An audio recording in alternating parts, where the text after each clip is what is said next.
Today's project, we're going to fix this mortise lock.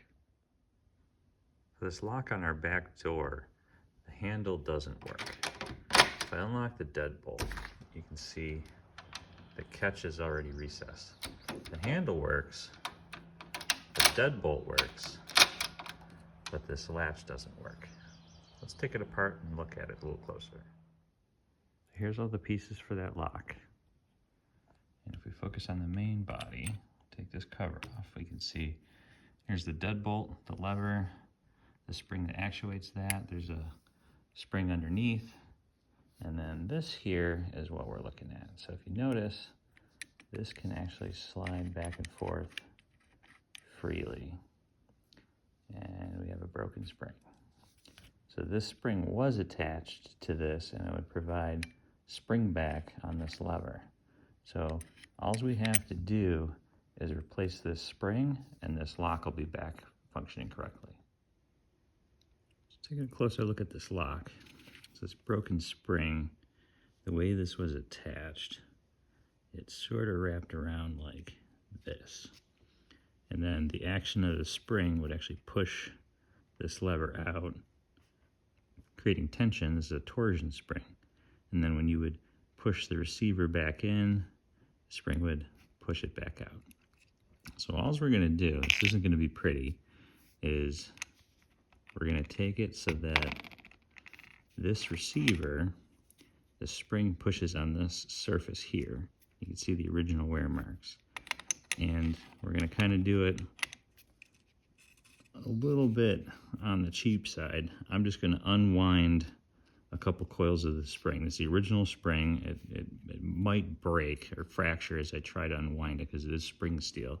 But I'm going to see if I can get it unwound enough to put pressure on here. This is just a temporary solution.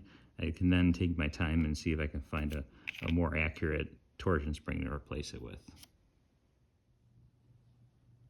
Been playing around with this lock for a little bit. This spring is just too strong. The thickness of the wire diameter, I'm not able to bend it easily. It has a lot of memory to it, so it's not able to be manipulated. So little tech tip, whenever you do some spring cleaning around your shop, I recommend just grabbing a whole bunch of miscellaneous springs, throw them in a drawer because you never know when you're going to need it.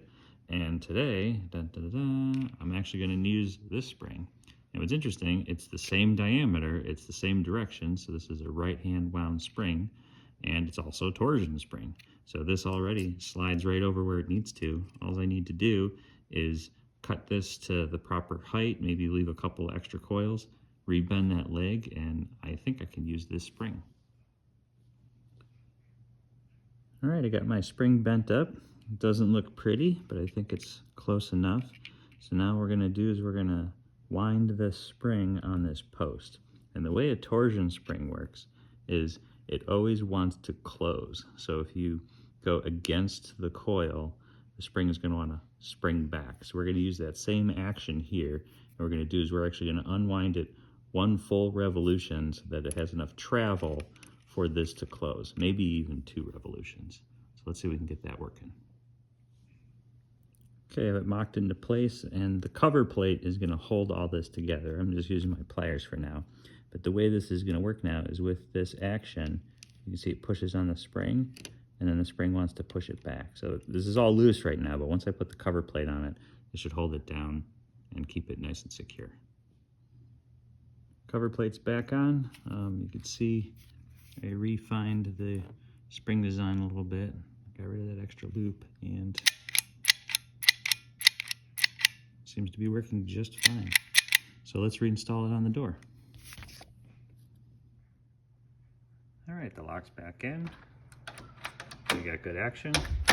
Door closes, latches, locks, unlocks. We got a functioning door. Thanks for watching.